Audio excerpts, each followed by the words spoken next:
Rivermen fans, I'm Jason Ruff alongside Rivermen head coach Jean-Guy Trudel. It's time for another edition of Coffee with Coach.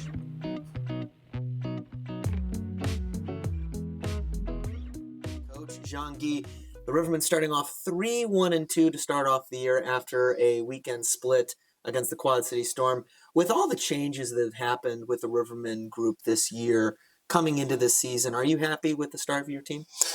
Honestly, if you would have told me in training camp when we had 10 players that would be 3-1-2 and our first regulation loss would have been our last game, I'd be pretty happy. I won't lie. It's a new group, a lot of new faces. Takes a while to get the details going. Don't get me wrong, I love our group. I think we have guys that are going to buy in. I think guys really want to get better. That's all you can ask for as a coach, and it's up to us as coaches as to bring the group together, not only hockey-wise but off the ice, to make sure we kind of find that, that chemistry, the love of each other, to make sure when we get in the game that we go together and we play the right way, connected all over the place. But this year I was expecting to be 500 for the first 10 games of the year. Really? And I would have been happy with that because I always say there's a lot of details and changing the mindset of different players that come in that, never had to do certain things. And we call the championship work ethic, the championship details. When you never had to do it, you have details, you have work ethic, but it's not the same. So for us to be successful, and we always talk about winning 60 to 70% of our games. To do that, there's things you have to do every single day. And until we get there, it's going to take a little while, but extremely happy with our group on and off the ice, though. Like I said, we have guys that buy in, that work hard, and now it's just a matter of getting those details and that work ethic the way we want. It was interesting. The Rivermen last weekend, 9-3, dominating victory over the Quad City Storm. It was kind of funny. They were celebrating Beetlejuice night, and I didn't think it was really Beetlejuice night. I think it was the Nightmare in Moline, and Jordan Ernst was playing the role of Freddy Krueger, had the hat trick there. But then the Rivermen come back the next night, drop a very close game, 4-3 at home. You and I talked a little bit before we started the show today, analyzing those two games, and you were telling me that honestly the games themselves weren't that different despite the score. Can you tell us a little bit more? Yeah, so we talked about advanced stats a lot, and that's what you look as a coach. I'm lucky enough to have a great system that shows us all those advanced stats after every single game. And the game in Quad City, scoring chance from the house, from the danger area, were pretty much the same by both teams in both games. I think we had an advantage of 2 or 3 in the first game in Quad City. But I think the only detail we did a little bit better is we had a lot more traffic in front of that. And for that, a lot of those shots, the goalies couldn't see it. Plus, I didn't think it was the best game of Moran. That's one of the best goalies in the league. And for that, you win 9-3. Doesn't mean that we completely dominated. It was pretty even across the board. It's just that I thought our goaltender made a few big saves to keep us in the game. And then once every shot goes in, they kind of lose momentum. They start taking chances. You score a few more goals, and the game is over. But same thing with this game here. I was actually happier defensively with the game in Peoria because we gave a lot less. I think we only gave like 12 chances from the slot, from the danger area, and we had like 21. So I thought we played better here. Unfortunately, I didn't think we brought the life necessary at home to make sure we start the game on time and doing the right little things to get a lead. Because you know the difference. You get a lead, you feel good about yourself. They start taking chances.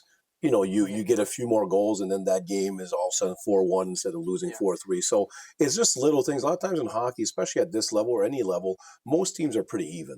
It comes to the little things, the championship details. Like if we would have done a few things, and that's a great thing about our group right now. We talk about those things together. And they're okay. They understand that the only reason we're talking about it or pointing out people is to make sure they understand that we want to do certain things every single day the right way.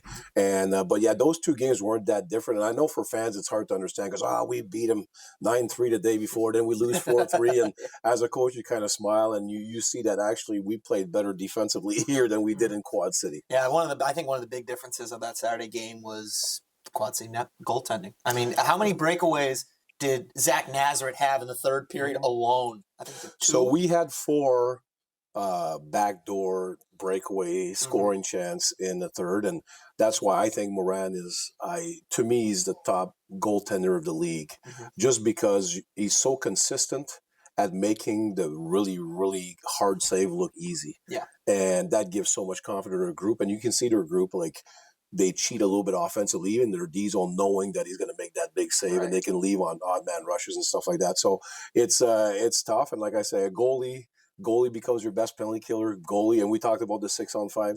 Goalie becomes your best 6-on-5 player at the end of the game. So a few big saves here, and all of a sudden you change that. I always say our power play, I thought, had some beautiful scoring chances, but he made some big saves. And, you score 1 or 2, all of a sudden your power play is 3 for 4, you win the game, and everybody's happy. You know what I mean? So, again, it's just little things in hockey, man. But I'm happy, I don't get me wrong. Like, you want to beat Quad City all the time, but I'm really happy with Topper here. I played with their coach, and he's a good man, and, he's doing good things. And, I don't like that he beat us, but we're going to go back and watch film and make sure we get better. But for us, again, it's just about coming together. And we haven't played 3 good periods like in a game yet. We're kind of inconsistent a little bit, and that takes some time because we played 3 games this week. Boys are not used to playing 3 games in a week. Body's a little sore. So that last game, we were a little slower in the tooth, I thought, that first period. Yeah. Do you notice anything different from Quad City statistically or stylistically now that Toporowski is the head coach as opposed to previous years? Yeah, the D zone, and I know a lot of teams go to man on man, and I'm not a fan. And that's what Quad City was for years. And one guy doesn't do his assignment right. All of a sudden, it's a scoring chance guaranteed. With their new system, the Swarm, you have to come through a lot more layers to get to the net. So it makes it a lot harder to get to that net. So you have to release the pressure first. Then your second pass is going to give you opportunities. And I think until you're dialed in as a team, you don't do the little plays necessary to beat a Swarm or and I think that's where the success comes from, because at this level, you might as well be over aggressive, because unlike the AHL or the NHL, that guys can make saucers cross ice. At this level, it's a lot harder for guys to make those plays with the back turn. So with his Swarm, if you don't release the pressure right away, you feel like you're always stuck in the corner. And I think that's the biggest difference I see in Quad City, is their D zone is a lot harder. To go through 4 layers of Swarm defense. Similar to Roanoke, how when you're in your offensive zone, Roanoke's defensive zone, they just send 2 or 3 guys after you, and you got to, like you said, fight through. It's the same thing with Roanoke. Even if you deposit the puck in, they're going to send 3 guys in the corner, 1 on the wall. They shut the wall down, so you have to release that pressure on the other side of that. But once you have a new group, it's hard to make them understand how important it is to follow a certain game plan, not just for one shift, but shift after shift after shift. We'll get there. We had some great reps at doing it. Now it's just a matter of doing it every single period. Yeah, it's different when you have a guy like an Alec Hagman or a Cody Dion or a Mitch McPherson who've played games and games against Roanoke, and they know how to handle that Swarm. They know what to expect. Whereas you do have some veteran returners on this team, but you also have a lot of new guys. Correct. And then, so even if you're pre-scout, you say they're doing this and just do this. To beat A, you have to do B. For them, their brain sometimes just not fast enough because they didn't see those repetition enough times to know exactly. You told the Hags we're playing quad. He knew he had to beat one guy, F1, because if he beat one guy, he had space to take it to the net because they played man before. So those older guys know all those things, and it's easy releases for them to do the right things. But we're going to get there. It's just a matter of getting us a few more games and getting guys together and on the same page. And to be honest with you, even as coaches, we haven't found really lines that are clicking right now. We're trying to find the right pairings to make sure we have the right lines. And it's a beginning of the year. A lot of new players. We're going to put it all together. But to be 3-1-2, only have 1 regulation loss in 6 games, I'll take it any day of the week. All right, I'm sure there are some fans out there that are maybe a little bit sweating about Peoria's overtime record and performance. Does that bother you at all? The 2 losses in post-regulation? No. Is there 3-on-3 in the playoffs? There is no 3-on-3. Is there Is there shootouts in playoffs? There is no shootout in the playoffs. Yeah. You're all about playoffs. So I explained that to you and for the fans out there. So we believe in Peoria. We're going to make the playoffs every year. So I don't work that much on 3-on-3, and I don't work that much because you're still playing your best players out there. So I don't work that much on shootouts either. Why? Because I have so many more things to work on that we're going to do 40 times every single game. And if you get to a shootout 5 times in a year, it's good. So for me to work on shootout 30 minutes every week when I'm only going to hit it 5 times a year instead of working on a breakout that I'm going to hit about 40 times every single game times 56. I'd rather work on the breakout because in the playoffs, there's no 3-on-3, there's no shootout. So I'd rather work on things that we do a lot in the game to get us better in those areas. And with the talent we have with the Bears Z and all those guys, we're going to win some games in 3-on-3. It's just a matter of, again, the one in Quad City, we lost the faceoff and they scored right away. I think Colby would like to have that goal back. He stops that also. It's just little things that I don't worry too much about 3-on-3. Now, if I'd have a team that every single year we're clawing and scratching to make the playoffs. Now I would work a lot more on 3-on-3 and shootout because those points will become really valuable for me. But for us in Peoria, I always say no matter where we finish, everybody that finishes in the top 8 in our league have a chance to win a championship. So for us, it's about making the playoffs, and we have a good feeling every year that we're going to make it. Right, you're playing with the hands you're dealt in terms of how the league is set up. You're also building a team to win a championship, not a league regular season title. Every time we finished first, we didn't win. So to me, like if you look at stats, we finished first 5 or 6 times in the league in the 11 years or so that we played, and we never won the cup that way. We won the cup when we finished second and one time third. So I don't worry too much about a regular season anymore. We won those championships and didn't bring us anything. I want the real prizes, the prize that we all want, and that's the one we're striving for. I remember 2 weeks ago I asked you the question if you could go back in time to talk to your younger self, what advice? I'm actually curious, another question kind of in the similar vein. If you go back in time and tell yourself in your first year, you're going to make it to the finals 5 times and you're going to win 2 of them, would your younger self be okay with it? How would you react to that? The younger self would not be okay with that. I'd be very disappointed. The older me is happy because you realize after making so many finals how hard it is, how lucky the bounces have to be going your way, how goaltending has a big effect, like all those little things that but until you're in the trenches and actually play and coach in the finals, you understand how hard it is because it's 2 of the best teams that had to go through a lot of adversity to get there. So they're both mentally very strong, physically very strong. So to win 2 out of 5 when I was younger, I would have said, no, I got way more.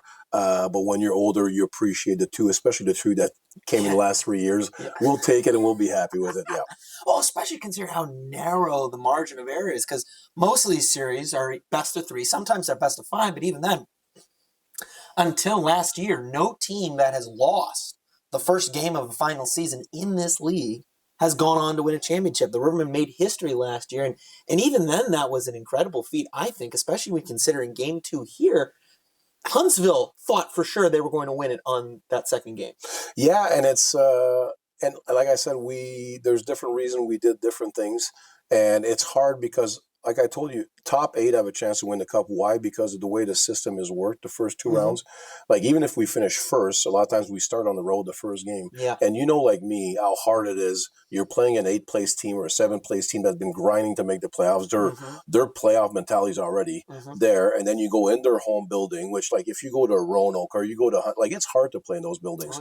And you go there and you lose the first game. All of a sudden, like you said, 80% of the chance you're going to lose a series. So for us, finishing first, second, third, or it doesn't matter, because even if we finish 5th, but we start at home, we're very good at home. You win the first game, you have a lot of confidence going on the road. So it really doesn't matter that way. It's just, like I said, the older Guy now, I'm very proud that we won 2 out of 5. And if you would ask me that when I started my career and say, Guy, you're going to make 5 finals next 11 years, would you be happy just to win 2? I would have said no when I was younger. Well, I also get the feeling that young Jean-Guy Trudel is a bit of a firecracker on the bench. I've heard the stories.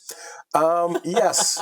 I feel like Mike Keenan-esque? Yeah, and Boss puts it a good way. Like, he doesn't want me to lose that passion. And I call it passion. Did I go overboard? Sometimes, absolute. We all make mistakes. We all learn, and that's why it's called experience. We learn from our mistakes. But I was a little bit more fiery. I'm still fiery. But I think, like I told you, like when you get on the way to your downslope, when you hit 50 and you're getting older, you appreciate a lot more the little things, the championship, the 2 out of 5 years, or your relationship with your players. So the fire is still there. It's just you're able to control a little bit more, understanding why you do things a lot better. Yeah. Of the new players and of the things you've seen in the last couple of weeks, what has surprised you the most? That once you lose, so we lost 6 of our top 9 forwards for the playoffs. You lose those guys and you're always afraid. You're like, man, what am I getting? We always talk as old coaches. We always say, well, it's all different. The generational thing, that it's different. Kids are different. They're really not different. Really? Yeah, I love that we got a group that, honestly, we have a lot of guys that could be old school like Ags. Really? Yes, I think it's just a matter of making them understand the why we want them to be a certain way or play a certain way. And a lot of those guys are going to buy in, man. So it's impressive for me to every year, like especially this year, losing all these guys, to being scared. to actually, when I start building your relationship with these players, to understand that they're warriors. They want to get better. They want to do whatever it takes. It's just a matter that they never did it. So they never got the reps to really, like we talked about yesterday at a roundtable meeting, they never had the reps to really dig down deep and do whatever it takes to be successful. Now in Peoria, we ask for it. So now, even when we lost against Quad City, we learn about ourselves. We learned that we didn't dig deep enough, so we didn't get a good rep at digging deep to make sure when the pressure situation come that we have reserves inside that we can go get. So it's all building the mindset, but the guys here want that mindset. It's just a matter of building it. And I always say this, like the Hags and the Jimmer. When I got Hags here in Peoria in our culture, it took us 2-3 years to build the Halleck Agam that you guys saw at the end of the year. You know what I mean? Like at the end of his career. The Jimmer, when he came here, it took us 2-3 years to build that leader. You know what I mean? So it just doesn't happen like this. It takes a little while. And when you have more, we have probably 8 or 9 new guys in the lineup. It's going to take a little longer because it's not all the old veterans that have been built to dig down deep. You know what I mean? So it's going to take us a while. But the good thing that I can tell the fans is the guys want that. They want to be great. They want to dig. They want to be the best version of themselves. So as a coach, that's all you can ask. Now it's up for me and Levy to make sure we get that and we mold that into the culture that we want here in Peoria. It was interesting. I was talking to Michael McChesney last weekend, and he mentioned something when I asked him about your coaching style. He said he likened you to one of those new age coaches that take a different approach, a new approach to the game, and why that. And he explained that that's the reason why not only he's really enjoyed being coached by you, but also why you've been having such success. Does that kind of go into that new way of looking at the game of hockey? I think so. I think one is because he wants power play time. And then, no, He's trying to butter you up a little bit. Maybe if I talk about Coach Nice, he'll put me on the podcast. No, Mac, Chaz is a good kid. And I think, we all have weaknesses as coaches. We all have strengths. I think one thing I do well is I explain the why and when you're going to use it in a game and why it's going to affect you positively. And I trust my players that are good enough to do everything right. So once you do that and you put them in the right situation and they know why they're going to do that, and they know every situation on the ice and every zone, if they get the first touch, if they're away from the first touch, everything they know, and they start building that mental edge, the game of hockey becomes easy. The reason the game of hockey is hard is one, because a lot of players play with their eyes down and don't have a plan in every single situation without the puck away, defensively, offensively. They don't have a plan all the time. They just let the wind take them and they just play hockey because they play hockey. We want great teammates, and to me, a great teammate is offensively or defensively. You're sprinting to a spot where your teammate know you're going to be at, so you become accountable to each other, to be there and support each other with and without the puck. So now that allows for mistakes. But that also allows with a lot of confidence for you knowing that if a guy's supposed to be there, I can try to beat that guy, knowing that even if I don't, we have layers that can help me out after. So it becomes really easy when your players understand absolutely every aspect of the game and the why and where you're going to use it and what situation. And then once you have that and kids buy in, I trust my players. I told Ches, I told all the new guys, Foxy, I brought you here because I watch film and you're really, really good. Now, are you good at all the details? Not yet. But you're a really, really good player. So I'm going to trust you. You're going to make mistakes, but if you always go to the right areas, we're going to have a lot of success as a team. You know what I mean? So that's why I think the new age is more like trusting your team to do certain things offensively and defensively to get the puck back and play fast all the time. So that's where it makes it easy. And I'm anal with the video we do. We do a lot of it and stuff like that. But at the same time, it's just to help my players be the best version of themselves, and they know that as much. And that allows you to be hard as a coach. You can only coach hard if the players know you love them and you have good intention for them. And that's what we have here in Peoria. It's trust and the mutual trust. It sounds like that can kind of be sounded. That's all it is. Because like me, leadership position number one is all I have is a position of leadership on you. The second part is the most important part, is a part of relationship. Once we build a relationship, you trust me and I trust you. Now I can play. I told the same thing to Naz. Now I can play you 18 minutes a game because now I know that you are not going to be a weak link at anything. Defensively, you're doing your job. Offensively, I can trust that you can beat the F1 with your legs. All those things become that we have that mutual. And then after that, the third part of leadership is always now the success comes. Because before I can trust you and you can trust me, we have to build something together. Right. You understand what I mean? And I think we're at the point where we build that. The trust is coming between players and coaches. And now we can, you're going to see the success coming. We just got to keep building that trust. That's church right there. Where does the trust between players come into that? Because that's a critical component too. The player has to trust that their teammate's going to do their job so they don't have to go off and do 2 jobs at once. Games are too fast. So it's all video. Okay. Video doesn't lie. And if you show the 95% away from the puck, the little things that we can do, the sprinting to a spot, the always be accountable and being your spot you're supposed to be offensively and defensively, that builds complete trust knowing that everybody's going to be doing their job. Because if you play a fast trust system in hockey, one guy doesn't do your job, you're really on a penalty kill. Yep. So it's got to be everybody doing that. And once you show enough video, positive video of guys being where they're supposed to be. Listen, if you would have done a San Jose rim there, your guy was there. He's always going to be there for you. So trust.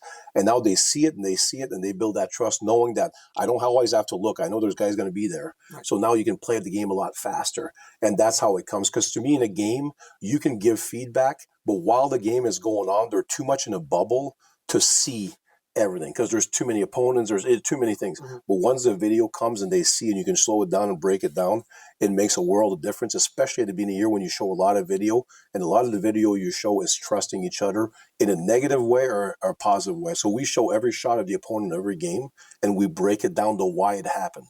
Okay. So now if one guy doesn't do his job and get beat by the guy with an F1 with his leg, you're done. Because now all the 4 other guys are doing their job, but this guy didn't do their job, so now you're on an island by yourself. Right. So just showing a lot of video and building that is really, really important. And players understanding that as coaches, we trust them. And that's a choice, right, for players to buy in for that trust. It seems like a lot of players that we have here in Peoria want to make that choice to buy into that mutual trust. Well, that's the only way to have success. Yeah, I mean, and that's where I made a lot of decisions based on that over my career as a coach. We let go a lot of good players just because we could not trust them. Mm-hmm. And we went through yesterday the graph of the Navy SEALs, which I used to build my playoff roster, the performance and trust. You'd rather have guys with, high number of trusts and low performer than have a high performer with 0 trust. Right. Because those become cancerous to a hockey team. Yep. So we go by that graph a lot in Peoria, and guys here are honest because we ask them to write all their names to make sure we see where they see themselves in this team right now. And it's amazing that even them see that it's hard for a coach to trust them right now because they're not all set on being in the right spot all the time. Right. They're still learning what we're doing here in Peoria. So it's a great process as a coach. To build, especially a new team with a lot of new players and build them up, but you still have a great leadership group that's helping you along the way. It's been, don't get me wrong, I miss Hags, I miss all my boys, but it's been so rewarding the last month to see a group come from nothing, all individual, into starting to build a team. It's absolutely phenomenal. Is this your most intriguing rebuild of your career so far? My first year and this year. Okay, really? Yeah, my first year, and you can ask Boss this. He brought me, this used to be my office, and he brought me here. There was nothing in the locker room. Yeah. And he says, all of this wasn't here. Nothing was here. No, I didn't even have a computer or stuff. Yeah. And he came in and he's like, hey, good lucky. So I'm like, okay, what's the SPHL? I didn't have a clue on any league. I mean, because I was coaching junior. Yeah. And he's like, good luck, build me a team. And I was like, okay. So that was really rewarding because we came from not being in the SPHL to having an expansion draft to building a team from 0. This year I'm lucky because I have a few guys back, but it still feels like it's a pretty new team that you're kind of rebuilding from the ground up. And we're not just happy, even my expansion year, I think we finished 3rd. I'm never happy. Don't tell me I'm ever going to be a rebuild. That doesn't exist for us. We still have high expectations. But this year, like I told you in the last interview, we knew it was going to take a few weeks to put everybody on the same page. It's a retool. It's a retool. It's never going to be a rebuild or it's never going to be an expansion team. Even the year of the expansion team, I still believe we should have won every game. You understand what I mean? Yeah. Well, that's your standard. Yeah. Even that team, I'm very proud of that team because we had some players that should have never played pro hockey. And but it was fun to build them into something that becomes really valuable to a hockey team. And now you're not only building great for the hockey team, but you're building values and confidence for those kids to attack the workforce after. So as a coach, man, I had the best job ever. And this year, especially, I won't lie, I told you that last interview, Levy with me is awesome. To have a guy to bounce ideas, to talk. And Levy's the most positive human ever. Oh, yeah. So he always has great ideas to try to, build the guys up or build a team up or do different things. And he doesn't always, I don't want him to always agree with me. I want him to challenge him, and he's awesome at it. So it's been great. I know we're going to have ups and downs. And like I said, because finding that consistency in all the habits is not easy for a new guy in Peoria, but we're going to get there. I have a lot of trust in our guys. In what aspect has Coach Levine grown the most from this year to this time last year? I think it's understanding the championship. So, you go from a goaltender to last year as an assistant coach that's not here all the time, but he kind of picked up on all the language, on why we do certain things. And now he's become normal. Like I can tell him, yeah, look at this guy. And he knows right away. Yeah, he should have picked up this. Yes, because of this. So I always say as a coach, you have to have all the answers. And I think now when players are going to ask a question, Eric, on the ice during practice, when it's chaotic, I think Levy has all the answers because he's been here now. It's his second year. And it's fun because I don't have to stay in the defenseman meeting weekly that we have because I trust him. I know he's going to say the right things in the right areas. So for me, it's nice as a coach that I can just focus on what we have to focus to get better that week. And I know he's going to do his job with his goalies and his defensemen. And, and even if the thing I love the most is he's a little bit like me. We don't have egos. So if there's something he's not sure on, and we're right beside each other, hey, Guy, is this what I'm going to say for this right? And then we just, and then I try to question him to make him understand the why. And he wants to learn every single day. And I think that's why he's going to be a very good head coach at some time. Absolutely. Last question for you, Guy, before I let you go. Only one game for the Peoria Rivermen. It's going to be this Friday, as the Rivermen will be celebrating Veterans Day a little bit early on November 8th. They'll be wearing specialty military uniforms. Have you seen the uniforms? I did. I know. They are. I get like a little kid in the candy store. Every time we get these new jerseys, I like to see them. Some I was really impressed with. Some, you're not as big of a fan, but this one I like. Oh, yeah.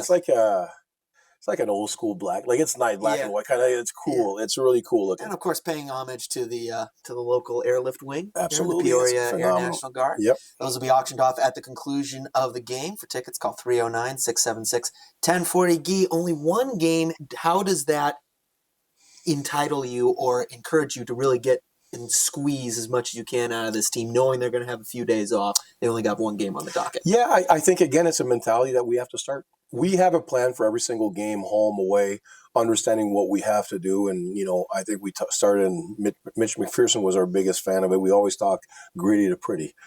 We have to play behind them to be able to play in front of them. Yep. So I think last game, that's what we didn't do. We tried to be pretty early on. Because we scored a lot of goals. I knew it was going to happen, and I tried to tell him before the game because it's human nature. You score 9, you think it's going. You think it's going to be easy again, and unfortunately, that's not the way pro hockey is because the other team has a lot of pride too. So we went from pretty to gritty instead of playing the right way. But I think it's just, again, a growing process for our team to understand what we need to be successful every single day.